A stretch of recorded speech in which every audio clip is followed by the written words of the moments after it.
Hello friends, कैसे हैं आप सब। स्वागत है आपका एकेडमिया क्लासेस के यूट्यूब चैनल पे, जहाँ पे हम करते हैं डेली करंट अफेयर्स। आज करने वाले हैं 8 से 12 मार्च का करंट अफेयर्स। अगर आपने इससे पहले की वीडियो नहीं देखी है जहाँ पे हमने किया है 2 से 7 मार्च का करंट अफेयर्स, तो आप पहले वो देख लें, उसके बाद में इस वीडियो को देखें ताकि एक कनेक्टिविटी, एक कंटिन्यूटी आपकी बनी रहे। ओके, इस वीडियो को हम शुरू करेंगे, लेकिन अगर आपने अभी तक चैनल को सब्सक्राइब नहीं किया है तो आप प्लीज़ चैनल को सब्सक्राइब कर लें, बेल आइकन को ज़रूर प्रेस कर दें ताकि जब भी एक नया वीडियो अपलोड किया जाए चैनल पे तो आपका कोई भी बेहतर कंटेंट से दूरी ना बने, आपको उसका नोटिफिकेशन सबसे पहले मिल जाए।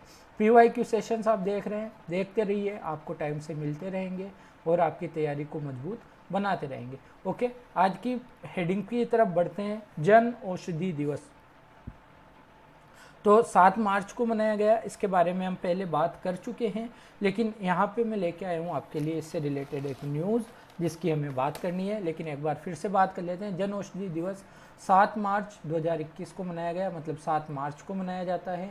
और इस बार मतलब में 1 से 7 मार्च तक क्या मनाया जाता है, जन औषधि सप्ताह भी मनाया जाता है ना। फिर इस बार क्या हुआ, जन औषधि दिवस पर 75वां 7500वां जन औषधि केंद्र का उद्घाटन किया गया। जन औषधि केंद्र का उद्घाटन कहाँ पे ये किया गया, शिलोंग में। शिलोंग, और शिलोंग कहाँ की राजधानी है, शिलोंग है मेघालय की। यानी मेघालय में भारत का 7500वां 75वां जन औषधि केंद्र खोला गया। जन औषधि केंद्र क्या होता है, देखिए जो मेडिकल स्टोर्स होते हैं ना, उसी तरह का ये भी एक मेडिकल स्टोर है, लेकिन यहाँ पे जेनेरिक दवाएं मिलती है। यानी ब्रांड वाली दवा नहीं मिलती, जेनेरिक दवाएं मिलती है जो कि दूसरी दवाओं से सस्ती होती है, काम वही करती है, फ़ायदा वही पहुंचाती है, लेकिन क्योंकि उन पे ब्रांड का नाम नहीं होता इसलिए वो ये दवाएं, जन औषधि केंद्र जो जेनेरिक दवाएं हैं वो सस्ती होती है और बेहतर काम करती है ना। तो 75वां भारत सरकार का वो जन औषधि केंद्र खुला है, इसका उद्घाटन किया गया है। और कहाँ पे, शिलोंग के अंदर। तो ये बात आपको ध्यान रखनी है, इम्पोर्टेंट है।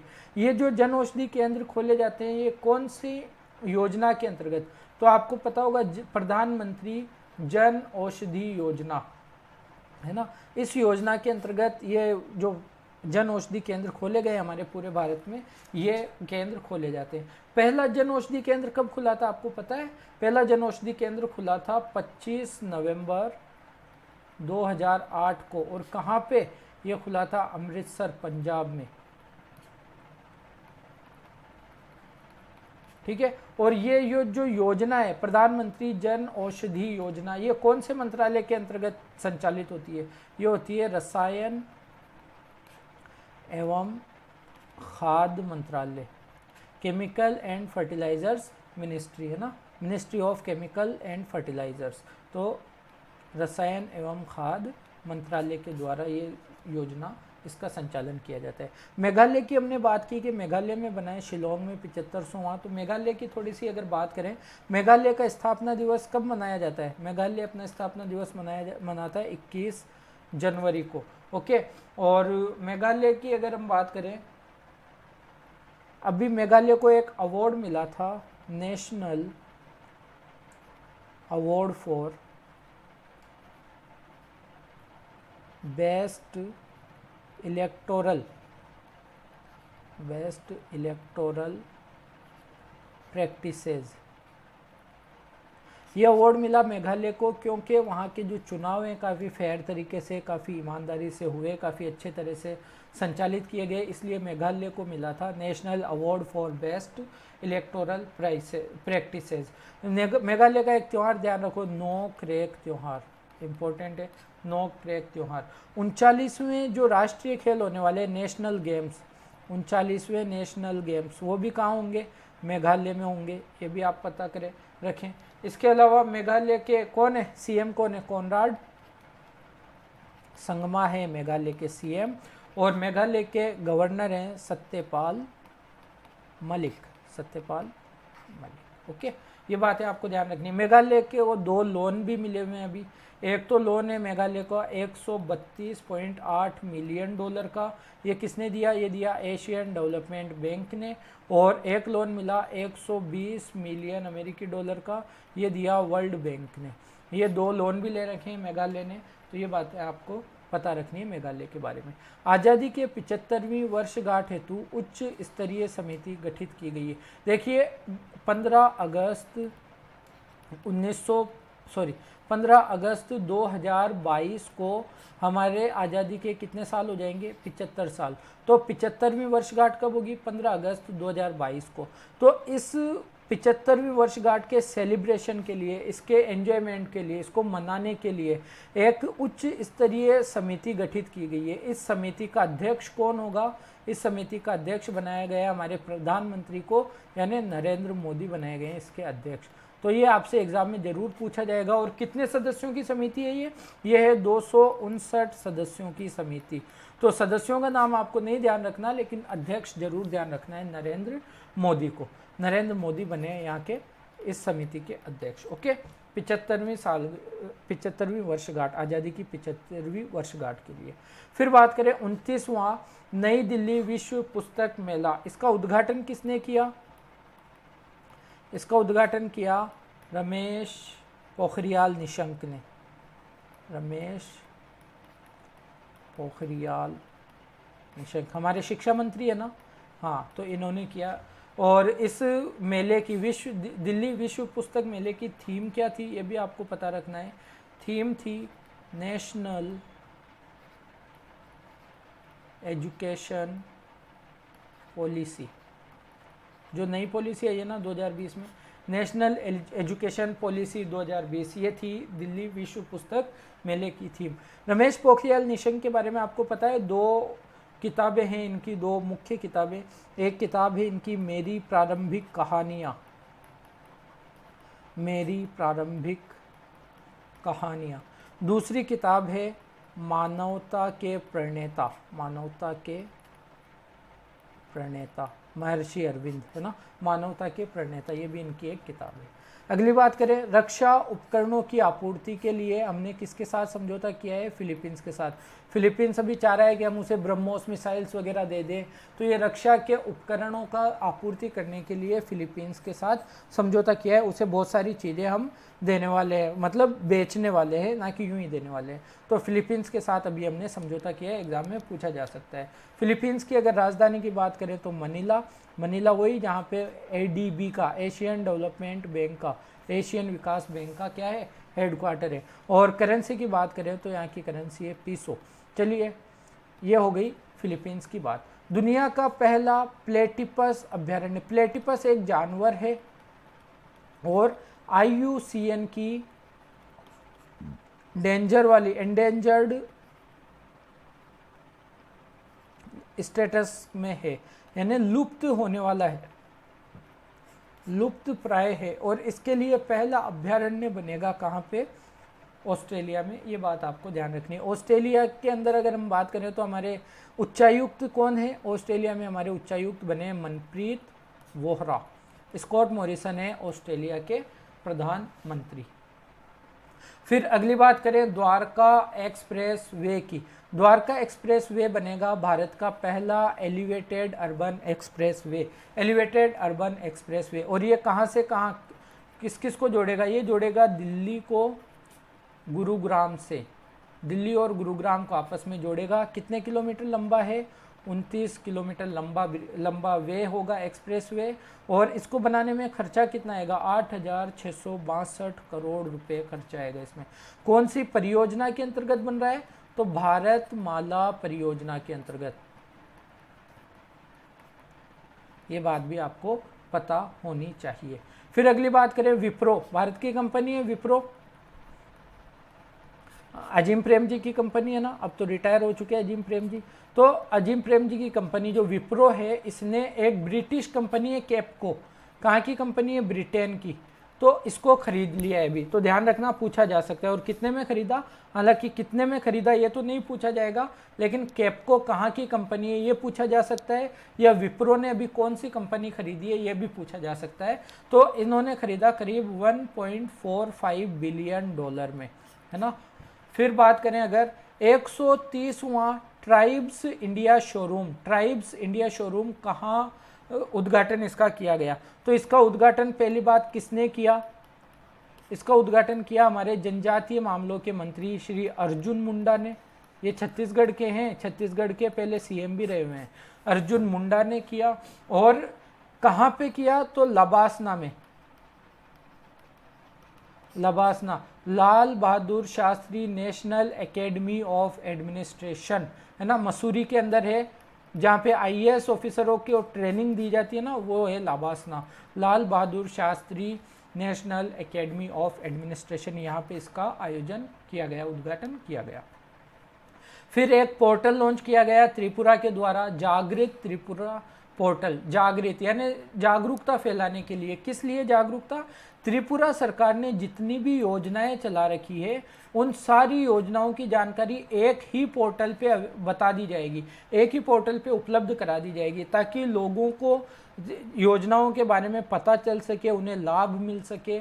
तो जागृत त्रिपुरा पोर्टल लॉन्च किया है अभी त्रिपुरा की सरकार ने, ये बात आपको याद रखनी है। राजस्व सचिव अतिरिक्त प्रभार किसे बनाया गया है, तरुण बजाज को। देखिए सचिव क्या होता है, हम जानते हैं कि हमारे एक मंत्री होता है, मंत्रालय के अंदर कोई भी मंत्रालय है उसका एक मंत्री होता है, और मंत्री के नीचे एक आईएएस ऑफिसर की पोस्ट होती है सचिव, जिसे हम कैबिनेट सचिव भी कहते हैं। मंत्री के बाद सबसे बड़ा उस डिपार्टमेंट का, उस मिनिस्ट्री का सबसे बड़ा अधिकारी होता है एक सचिव। तो अभी राजस्व सचिव का अतिरिक्त प्रभार किसे दिया गया है, तरुण बजाज को दिया गया है राजस्व सचिव का अतिरिक्त प्रभार। अतिरिक्त प्रभार क्यों दिया गया है, क्या ये पहले से भी कोई सचिव बने हुए हैं, जी हाँ, ये आर्थिक मामलों के सचिव भी हैं, भारत के आर्थिक मामलों के सचिव। तो राजस्व सचिव को हम कहते हैं रेवेन्यू सेक्रेटरी, और इसको कहेंगे इकोनॉमिकल अफेयर्स सेक्रेटरी, है ना, इकोनॉमिक्स अफेयर्स के सेक्रेटरी। फिर चाबहार दिवस मनाया भारत ने, कब, 4 मार्च को। चाबहार क्या है, चाबहार बंदरगाह है ना ईरान का, जिसे भारत डेवलप कर रहा है, चाबहार बंदरगाह। तो इसलिए हमने क्या मनाया, 4 मार्च को चाबहार दिवस मनाया। और चाबहार बंदरगाह ईरान का एक बंदरगाह है जिसे भारत के द्वारा डेवलप किया जा रहा है। इसी बंदरगाह का एक दूसरा नाम है शहीद बेहस्ती बंदरगाह, ये भी आपको पता होना चाहिए। फिर बात करें बिहारी पुरस्कार की, 30वां बिहारी पुरस्कार किसको मिला, मोहन कृष्ण बोहरा को। देखिए एक बड़ा कंफ्यूजन दूर करता हूं आपका, बिहारी पुरस्कार ये राज्य के नाम पे नहीं है, बिहार का पुरस्कार। कई लोग कहते हैं कि बिहारी पुरस्कार जो है सिर्फ बिहार के लोगों को दिया जाता है। तो बिहारी एक कवि थे, और ये कवि कहाँ के थे, ये राजस्थान के कवि थे, राजस्थान के एक पर्सन थे बिहारी, इनके नाम पे रखा गया है। और ये जो अवार्ड है ये राजस्थान के लोगों को दिया जाता है, ना कि बिहार के लोगों को। तो ये चीज़ आपको क्लियर होनी चाहिए। तो मोहन कृष्ण बोहरा कहाँ के हैं, ये हैं जोधपुर के, राजस्थान के हैं। और इसमें क्या, किस तरह से ये अवार्ड दिया जाता है, दरअसल किसी पर्सन के द्वारा जो नोवेल या जो किताब लिखी जाती है, पिछले 10 वर्षों में उसका प्रदर्शन देखा जाता है, उसकी स्थिति देखी जाती है कि कितना बेहतर लोगों ने इसे सराहा है। तो मोहन कृष्ण बोहरा ने एक नोवेल लिखा था, एक किताब लिखी थी, जिसकी वजह से उनको क्या मिला है, ये अवार्ड मिला है। तस्लीमा संघर्ष और साहित्य, ये बुक है इनकी, मोहन कृष्ण बोहरा की। तस्लीमा नसरीन जो है ना उनके ऊपर है, तस्लीमा संघर्ष और साहित्य, ये बुक लिखी, इसके लिए इनको मिला है 30वां बिहारी पुरस्कार, जोधपुर के ये हैं। कौन देता है बिहारी पुरस्कार, बिहारी पुरस्कार देता है के बिड़ला फाउंडेशन, के बिड़ला फाउंडेशन। और कब से दिया जा रहा है, ये दिया जा रहा है 1991 से, 1991 से ये पुरस्कार दिया जा रहा है। फिर बात करते हैं अगली, SFDR तकनीक की। अभी एक न्यूज़ आई थी कि SFDR तकनीक पर आधारित मिसाइल प्रणाली का सफलतापूर्वक परीक्षण किया है डीआरडीओ ने इस तकनीक का सफलतापूर्वक परीक्षण किया है। ये एक तकनीक है जो मिसाइल के अंदर काम आती है। तो SFDR का फुल फॉर्म बताइए। तो SFDR का फुल फॉर्म है सॉलिड फ्यूल डक्टेड रामजेट, है ना। तो ये है SFDR प्रणाली। इसके ऊपर बेस्ड मिसाइल प्रणाली का भी सफल प्रशिक्षण किसने किया है? डीआरडीओ ने। ये बात आपको ध्यान में होनी चाहिए। अगली बात करें अगर, अगली बात क्या है? India science research fellowship 2021। India science research fellowship 2021 ये देता कौन है? ये देता है विज्ञान एवं प्रौद्योगिकी मंत्रालय।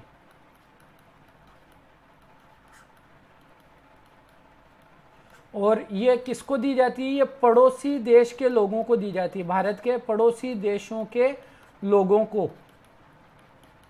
अगर कोई पड़ोसी देश का पर्सन भारत में आके साइंस से रिलेटेड रिसर्च करना चाहता है, साइंस पढ़ना चाहता है, उसको ये फेलोशिप दी जाती है। इसकी शुरुआत कब से हुई थी? इसकी शुरुआत हुई थी 2015 से, है ना। और कौन सा मंत्रालय देता है ये आपको पता चल गया। इस बार कितने लोगों को मिला? इस बार 6 देशों के 40 बच्चों को ये फेलोशिप दी गई है। तो आपको पता रखना है, इंपॉर्टेंट ये है, पड़ोसी देशों के लोगों को दिया जाता है। फिर एक निधन हो गया निकोलाई स्नेसारेव का, निकोलाई स्नेसारेव, ठीक है, इनका निधन हो गया। ये कहाँ के थे? ये थे बेलारूस के। और ये हमारे लिए इंपॉर्टेंट क्यों, एग्जाम में क्यों पूछा जाएगा इनके बारे में? ये भारतीय टीम के, भारत के मध्यम और लंबी दौड़ के कोच थे।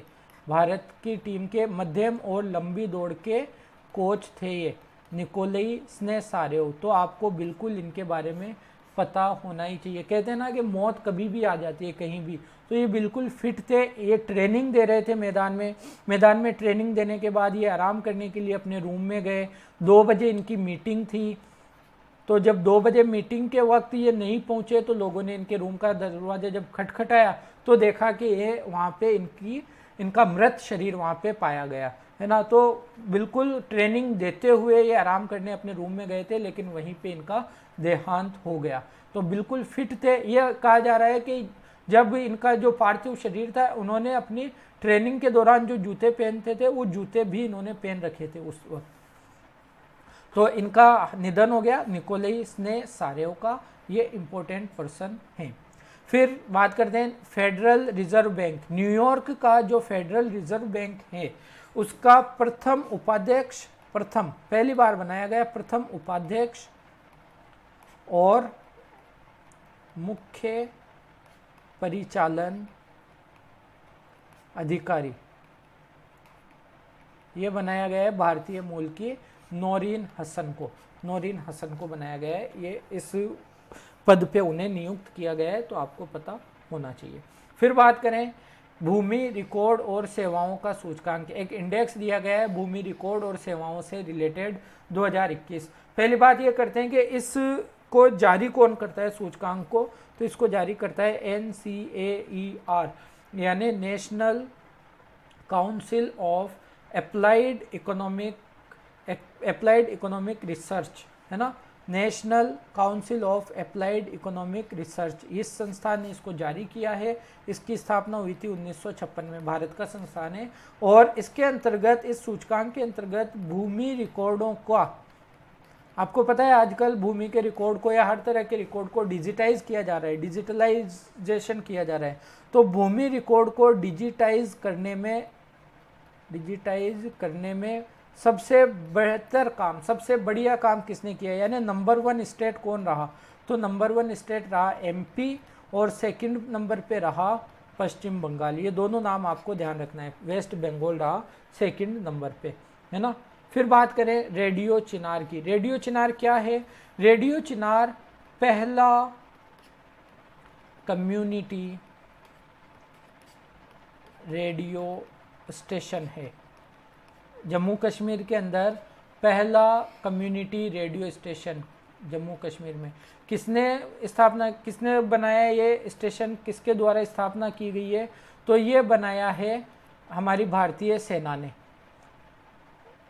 भारतीय सेना के द्वारा, ताकि वहाँ के लोगों से एक दोस्ती यारी की जा सके, वहाँ के लोगों के अंदर जो सेना का डर है वो ख़त्म किया जा सके। और इसका नाम क्या रखा है? रेडियो चिनार। ये एक रेडियो स्टेशन है। और कहाँ पे स्थापित है ये है सोपोर में। सोपोर नाम की जगह है जो बारामूला डिस्ट्रिक्ट में, बारामूला जिले में, जम्मू कश्मीर के अंदर है ना। जम्मू कश्मीर के लेफ्टिनेंट गवर्नर या लेफ्टिनेंट गवर्नर कौन है? मनोज सिन्हा। ओके, फिर बात करते हैं अगली हेडिंग की। एक और निधन हुआ, जिस तरह से हमारे कोच का निधन हुआ पहले स्लाइड में हमने बात की, उसी तरह से एक जो मुथूट ग्रुप है ना, Muthoot finance group, Muthoot group के चेयरमैन है ये, मुथूट ग्रुप के चेयरमैन एमजी जॉर्ज मुथूट, इनका भी निधन हो गया। और ये 4 माले की बिल्डिंग से, 4 मंजिल की इमारत से गिर गए और इनका देहांत हो गया। अभी जांच चल रही है कि ये क्या इन्हें गिराया गया या बाय चांस बाय मिस्टेक गिर गए, क्या हुआ है ना। तो ये बात भी आपको पता रखनी है। एमजी जॉर्ज मुथूट का देहांत हो गया। ये कौन थे? मुथूट ग्रुप के चेयरमैन। तो आपसे ये जरूर पूछा जाएगा कि जिनका हाल ही में निधन हुआ है, मुथूट ग्रुप के चेयरमैन कौन थे? MG George Muthoot. फिर बात करें कोटक महिंद्रा बैंक। कोटक महिंद्रा बैंक के अतिरिक्त निदेशक यानी एडिशनल डायरेक्टर किसे नियुक्त किया गया है? अशोक गुलाटी को नियुक्त किया गया है।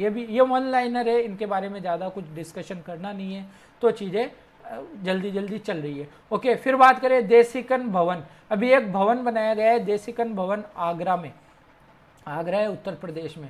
ये क्या है? ये कोविड-19 को समर्पित भवन है, यानी यहाँ पे कोविड-19 के टेस्ट वगैरह किए जाएंगे। तो हेल्थ मिनिस्ट्री के द्वारा बनाया गया ये एक भवन है। और इसका उद्घाटन अभी किसने किया? उद्घाटन किया है हमारे डॉक्टर हर्षवर्धन ने। तो हेल्थ मिनिस्ट्री के द्वारा बनवाया गया देसिकन भवन है, पूरी तरह से कोविड-19 को समर्पित है। और कोविड-19 की जो टेस्ट वगैरह है, जो डोजेज वगैरह है, जो वैक्सीन्स वगैरह है, वो यहाँ पे दी जाएगी, है ना। तो ये बात आपको ध्यान रखनी है, पता होना चाहिए। अगली बात करें, अगली हेडिंग है 1 ओवर में 6 छक्के। देखिए अभी तक वैसे आपने बहुत सारे नाम सुने होंगे 1 ओवर में 6 छक्के लगाने वालों के, लेकिन अंतर्राष्ट्रीय क्रिकेट की अगर बात करें, अंतर्राष्ट्रीय क्रिकेट में तो सिर्फ 3 खिलाड़ी हैं जिन्होंने अब तक 6 छक्के लगाए, 6 बॉल में 6 छक्के, यानी 1 ओवर में 6 छक्के। पहले खिलाड़ी थे हर्षल गिब्स, और हर्षल गिब्स कहाँ के? दक्षिण अफ्रीका के। दूसरे खिलाड़ी आप सबको पता है युवराज सिंह। और अब एक तीसरे खिलाड़ी बन गए हैं Kieron Pollard. Kieron Pollard West Indies के हैं और इन्होंने श्रीलंका के खिलाफ, श्रीलंका के विरुद्ध इन्होंने क्या किया? 1 ही ओवर में 6 छक्के जड़े। ओके, तो ये बात आपको ध्यान रखनी है इससे संबंधित। मध्य प्रदेश में नाइट सफारी की शुरुआत हो गई है। नाइट सफारी कहाँ कहाँ पे शुरुआत हुई मध्य प्रदेश में?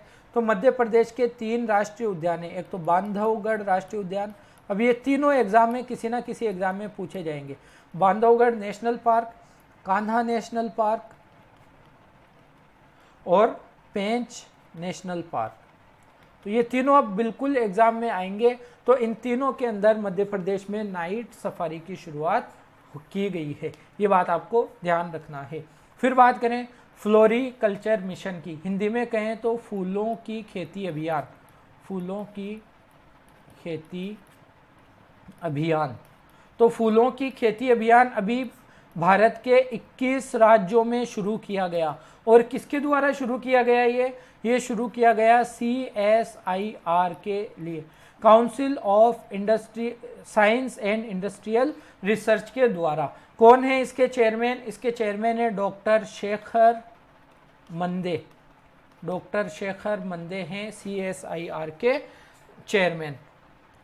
फिर बात करें अंतर्राष्ट्रीय महिला दिवस। अंतर्राष्ट्रीय महिला दिवस कब मनाया गया? 8 मार्च को, ये तो हमें पता ही है। तो इस दिन 2021 की थीम क्या थी अंतर्राष्ट्रीय महिला दिवस की? तो थीम थी women in leadership, women in leadership,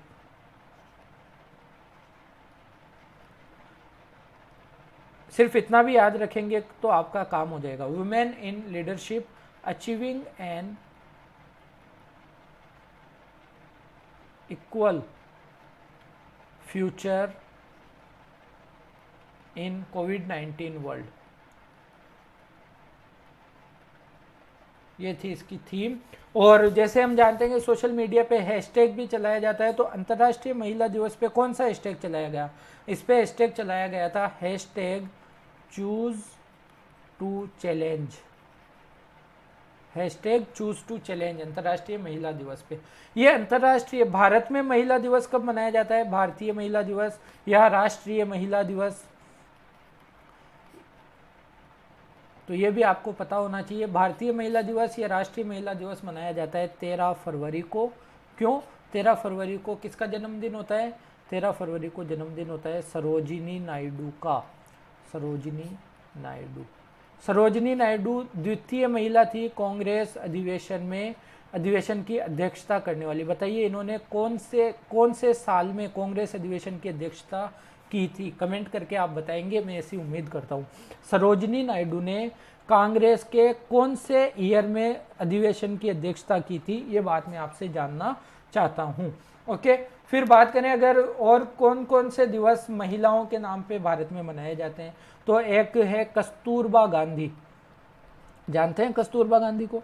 Kasturba Gandhi Mahatma Gandhi ji की पत्नी है। तो इनका जन्मदिन होता है 11 अप्रैल को। और 11 अप्रैल को कौन सा दिन मनाया जाता है इनके जन्मदिन पे? राष्ट्रीय सुरक्षा मातृत्व दिवस। ओके, इंदिरा गांधी जी का जन्मदिन पता है आपको? इंदिरा गांधी, इनका जन्मदिन होता है 19 नवंबर को।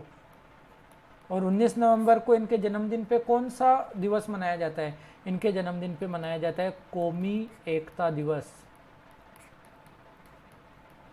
ठीक है, तो ये चीज़ें याद रखें आप। उम्मीद है कि एग्ज़ाम में आएंगी ही, आती ही है, याद रहेगा तो आपको फ़ायदा ही होने वाला है। फिर बात करें मैत्री सेतु की। मैत्री सेतु बन रहा है त्रिपुरा यानी भारत और बांग्लादेश के बीच में। भारत और बांग्लादेश के बीच में बन रहा है मैत्री सेतु, जो त्रिपुरा का एक शहर है सबरूम, सबरूम को जोड़ेगा किससे? रामगढ़ से। सबरूम को रामगढ़ से जोड़ेगा मैत्री सेतु। और कौन सी नदी पे बन रहा है? ये बन रहा है फेनी नदी पे। ठीक है, 1.9 किलोमीटर लंबा होगा ये, और इसको बनाने में जो खर्च आएगा वो खर्च आएगा 133 करोड़ रुपए। ठीक है, इसका उद्घाटन किसने किया? इसका उद्घाटन किया है नरेंद्र मोदी ने। कौन है नरेंद्र मोदी? हमारे प्राइम मिनिस्टर। ठीक है, फिर बांग्लादेश में अगर हमारे राजदूत की बात करें तो कौन है बांग्लादेश में हमारे राजदूत? राजदूत है विक्रम दोराई स्वामी। विक्रम दोराई स्वामी है बांग्लादेश में हमारे राजदूत। ये बात आपको पता होनी चाहिए। फिर बात करें स्विस ओपन 2021, ये एक टूर्नामेंट होता है बैडमिंटन का। तो इसमें महिला एकल का खिताब किसने जीता? महिला एकल, तो महिला एकल का खिताब जीता है कैरोलिना मारिन ने। कैरोलिना मारिन स्पेन की खिलाड़ी हैं कैरोलिना मारिन। और इन्होंने किसको हराया? इन्होंने हराया पीवी सिंधु को। पता नहीं क्यों, लेकिन पीवी सिंधु अभी तक इनको नहीं हरा पाती है। पीवी सिंधु ने जो ओलंपिक में सिल्वर मेडल भी जीता था, गोल्ड नहीं जीत पाई थी, तब भी वो कैरोलिना मारिन से ही हारी थी। तो पीवी सिंधु को हराकर कैरोलिना मारिन ने जीता है स्विस ओपन का महिला एकल खिताब। पुरुष एकल खिताब किसको मिला है? पुरुष एकल खिताब मिला है विक्टर एक्सेलसन को। विक्टर एक्सेलसन, तो ये बात आपको पता होनी चाहिए। अगली बात करें, मध्य अमेरिका का पहला मलेरिया मुक्त देश। मलेरिया मुक्त देश किसका? मध्य अमेरिका का। मध्य अमेरिका क्या है? उत्तरी अमेरिका और दक्षिण अमेरिका के बीच में जो कुछ द्वीपीय देश वगैरह है, ये आता है मध्य अमेरिका के अंदर, जैसे क्यूबा है, जमैका है ना, ये सारे, अल सल्वाडोर है, जैसे ये तो पहला मध्य अमेरिका का पहला देश जो मलेरिया मुक्त घोषित किया गया है कौन सा है? El Salvador. ओके, अगर मलेरिया की बात करें तो मलेरिया किसके द्वारा फैलता है? मलेरिया फैलता है प्लाज्मोडियम के द्वारा, और प्लाज्मोडियम को हमारे खून तक, हमारे ब्लड तक पहुंचाने का काम कौन करता है? प्लाज्मोडियम को हमारे शरीर तक पहुंचाता है एक मच्छर जिसे हम कहते हैं मादा एनाफ्लीज, मादा एनाफ्लीज। ठीक है, अगर बात करें विश्व मलेरिया दिवस की, विश्व मलेरिया दिवस, वर्ल्ड मलेरिया डे, तो ये कब मनाया जाता है? ये मनाया जाता है 25 अप्रैल को। भारत का पहला विश्व कौशल केंद्र, भारत का पहला विश्व कौशल केंद्र वर्ल्ड स्किल सेंटर WSC कहाँ बनाया गया, कहाँ बनाया जा रहा है? ये बनाया जाएगा भुवनेश्वर में, भुवनेश्वर ओडिशा। ठीक है, और किसकी सहायता से? सिंगापुर की सहायता से।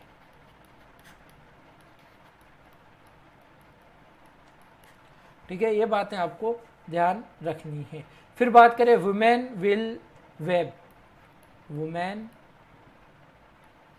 विल वेब प्लेटफॉर्म, ये प्लेटफॉर्म किसने बनाया है? तो आपको नज़र आ रहा है गूगल कंपनी का ये प्लेटफॉर्म है, वुमेन विल वेब प्लेटफॉर्म, यानी महिलाएं करेगी, है ना, महिलाएं कर सकती है कोई भी काम के लिए, तो वुमेन विल वेब प्रोग्राम या प्लेटफॉर्म चलाया गूगल कंपनी ने। अगली बात करें स्वाधीनता पुरस्कार, स्वाधीनता पुरस्कार अभी चर्चाओं में है, ये दिया जाएगा 9 व्यक्तियों को और एक संस्था को। कहाँ का पुरस्कार है ये? तो जिस तरह से भारत रत्न भारत का सर्वोच्च नागरिक पुरस्कार है ना, उसी तरह से बांग्लादेश का सर्वोच्च नागरिक पुरस्कार है।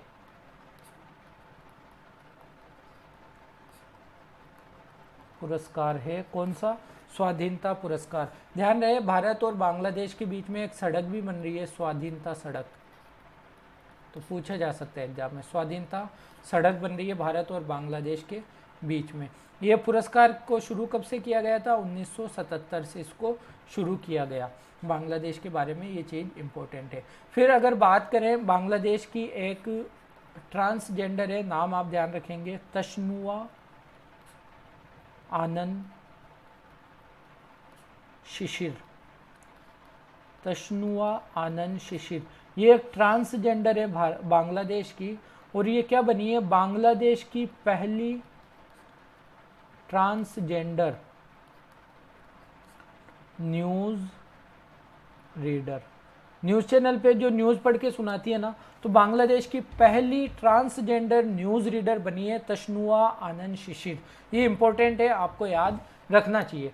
फिर एक कम्युनिकेशन सिस्टम है, mobile train radio communication system, ये किसने शुरू किया है अभी, यानी जल्दी से जल्दी एक जगह से दूसरी जगह कम्युनिकेट कर पाए, ये शुरू किया है पश्चिम रेलवे ने, हमारे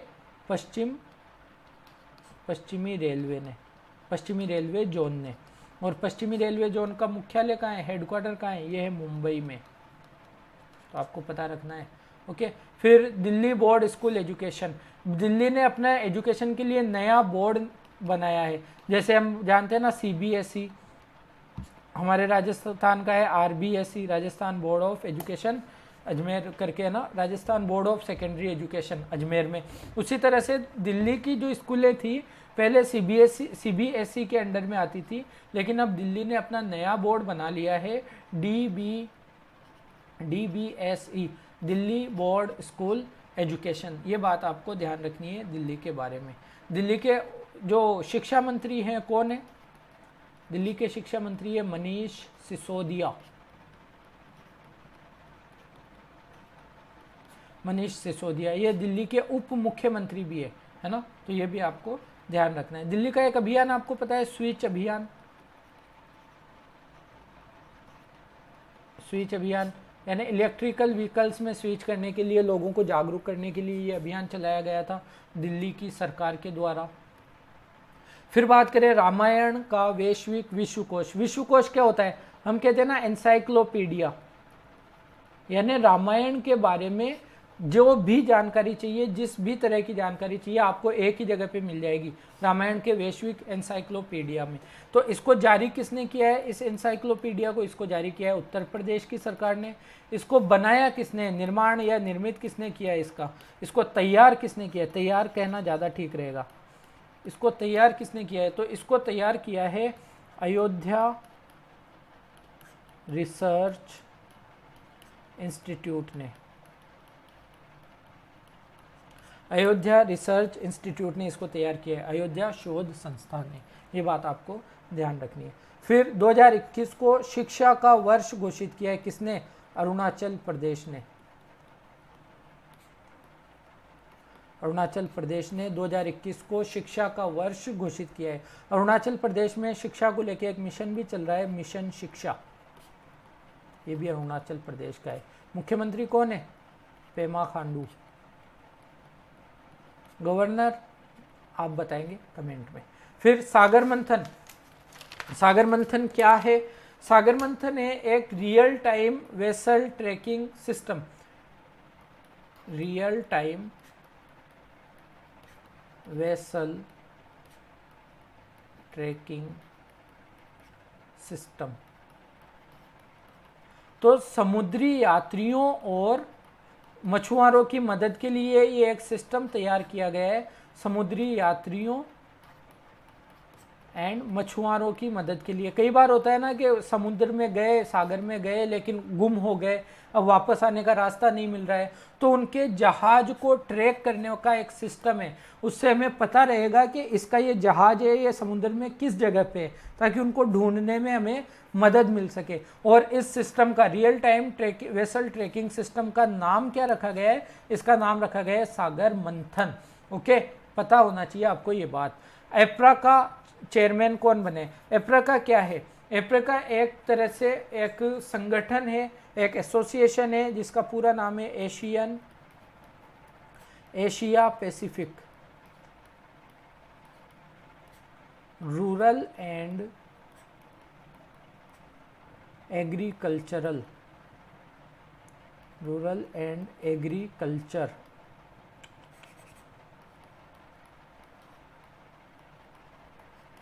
क्रेडिट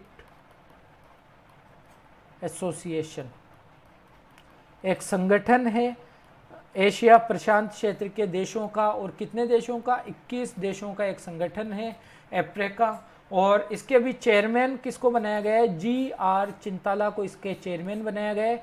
GR चिंताला जो है वो नाबार्ड के भी चेयरमैन हैं, नाबार्ड के। और नाबार्ड की स्थापना कब हुई थी? 1982 में। एप्रेका की स्थापना कब हुई थी? एप्रेका की स्थापना हुई थी 1977 में, है ना। तो एप्रेका के भी चेयरमैन बनाए गए GR चिंताला को। फिर ग्लेनमार्क फार्मा, ये कंपनी है जिसने अपना ब्रांड एम्बेसडर नियुक्त किया है, बनाया है ब्रांड एम्बेसडर रोहित शर्मा को। ये भी आपको पता होना चाहिए। फिर बात करें देश का प्रथम वन चिकित्सा केंद्र यानी वन फॉरेस्ट चिकित्सा केंद्र कहाँ पे बनाए? रानीखेत उत्तराखंड में, देश का प्रथम। ये बात आपको पता रखनी है, इंपॉर्टेंट है, क्योंकि देश का प्रथम है तो आपके न्यूज़ में आएगा ही।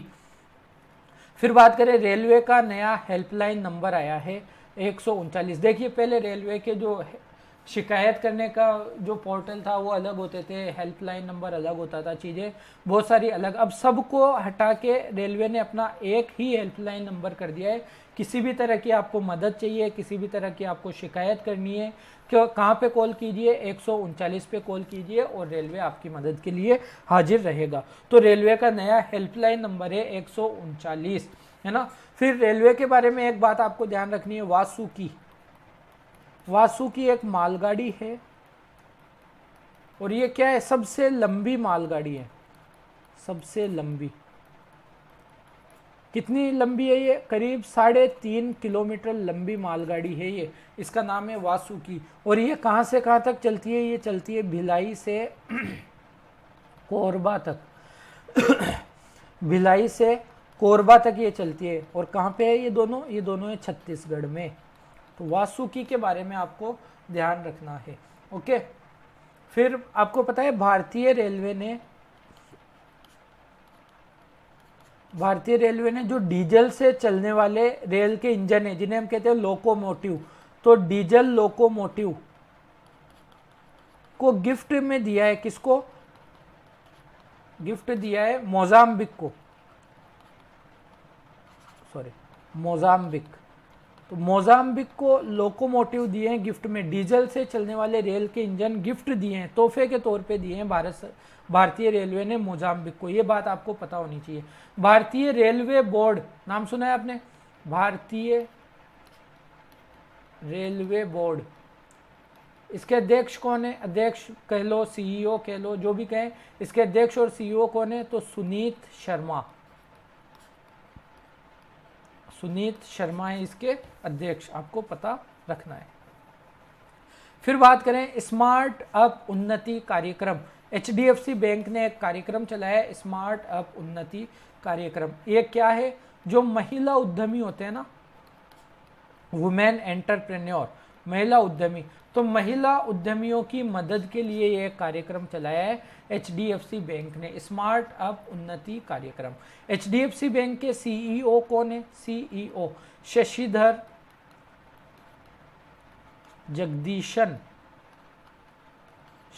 जगदीशन है एचडीएफसी बैंक के सीईओ। फिर बात करें अगर एचडीएफसी बैंक की थोड़ी सी, तो एक कार्ड लॉन्च किया था एचडीएफसी ने, शौर्य केजीसी कार्ड। शौर्य केजीसी कार्ड किसका है? एचडीएफसी का है। एक ऐप है ई किसान धन ऐप, और एक ऐप और है माई प्रेयर ऐप इसने लॉन्च किया था वैष्णो देवी मंदिर के लिए, लेकिन है किसका? है ये एचडीएफसी बैंक का।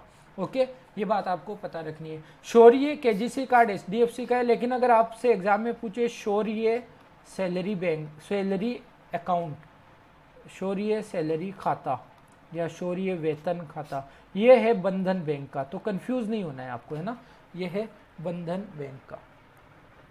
फिर बात करें मोंगला बंदरगाह पर भारतीय नौसेना के जहाज पहुंचे। मोंगला बंदरगाह है कहाँ पे? बांग्लादेश के पास दो बंदरगाह है, एक तो मोंगला और एक चटगांव। तो मोंगला बंदरगाह पर भारतीय नौसेना के 2 जहाज पहुंचे हैं। क्यों पहुंचे, किस लिए पहुंचे और कौन से जहाज पहुंचे? तो पहला जो जहाज है उसका नाम है INS सुमेधा। दूसरा जहाज पहुंचा है INS कुलिश।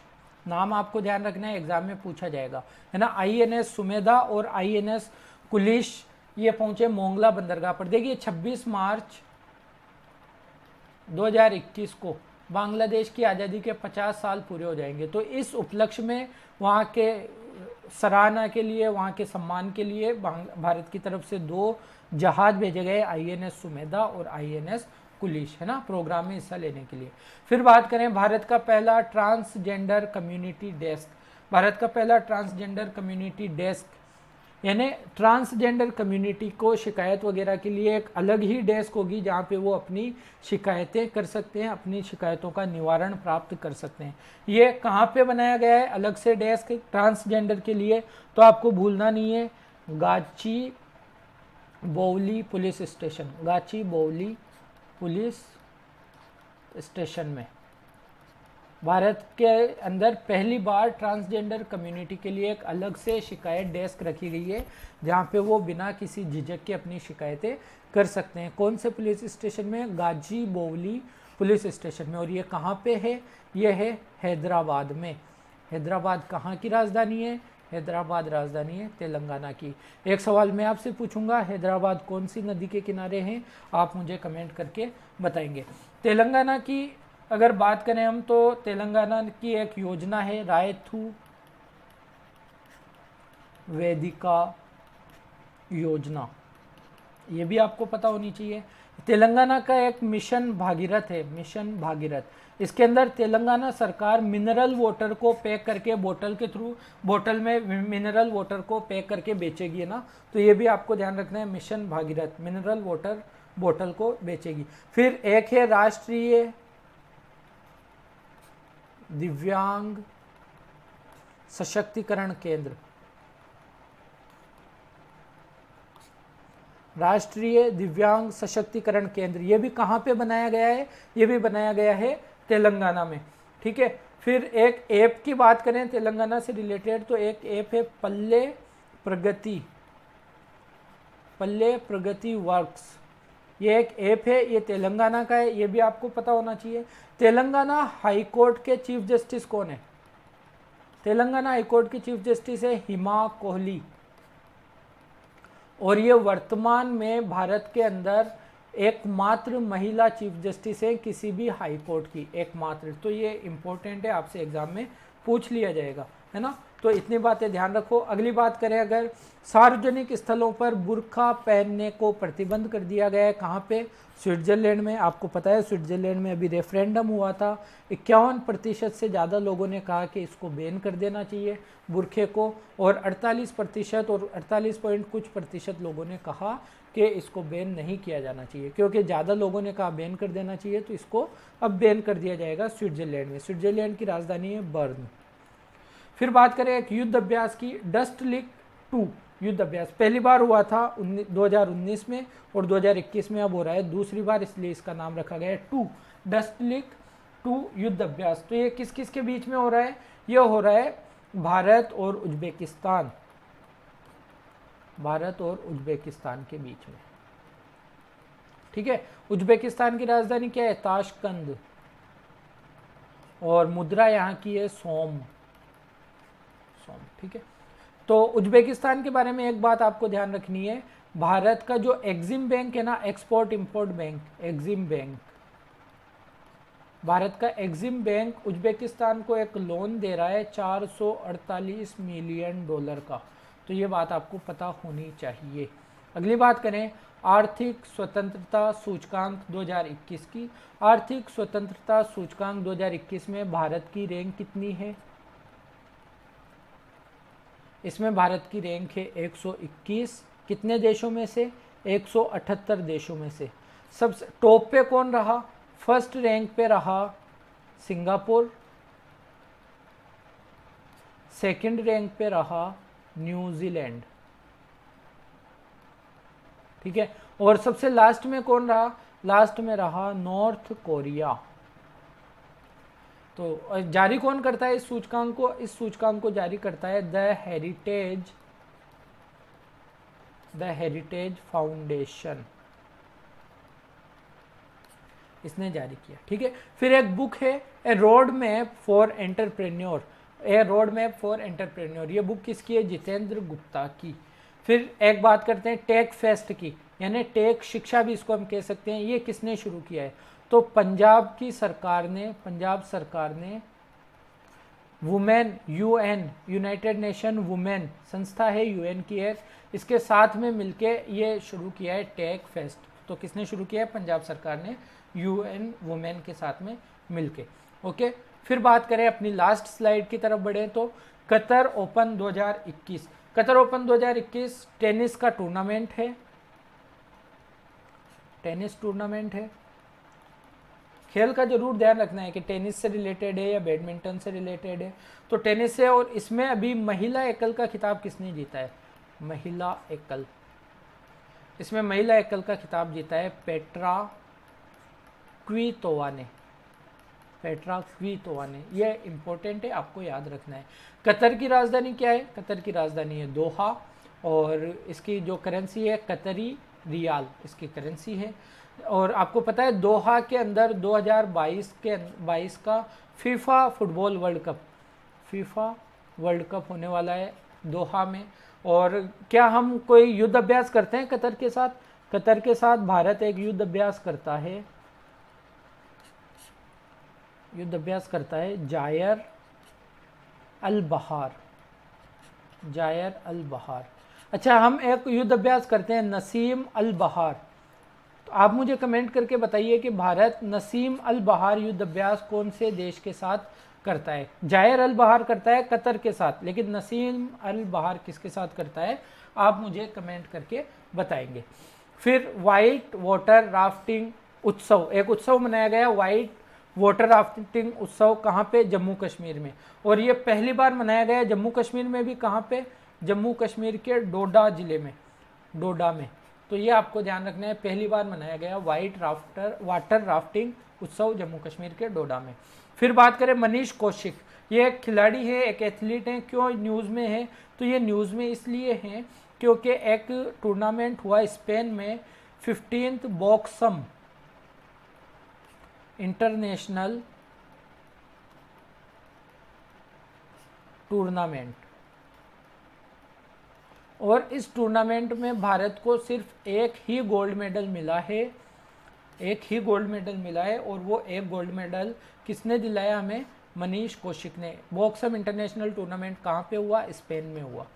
ठीक है, तो ये मिला हमें एकमात्र जो गोल्ड मेडल मिला वो हमें मनीष कौशिक ने दिलवाया। इसके अलावा हमें 15 करीब 5 सिल्वर मेडल भी मिले हैं, 5 सिल्वर मेडल। तो ये भी आपको पता रखना है, लेकिन गोल्ड जरूर पूछा जाता है एग्जाम में, आपको याद रखना है। तो कैसा लगा सेशन, अच्छा लगा तो लाइक करें, कमेंट करके बताएं चीज़ें कैसी लग रही है, बेहतर और कैसे किया जा सकता है। दोस्तों में शेयर जरूर करें, और मेरी उम्मीद है कि आपने सब्सक्राइब कर लिया होगा, नहीं किया है तो चैनल को सब्सक्राइब जरूर कर ले। Have a nice day, take care, bye bye.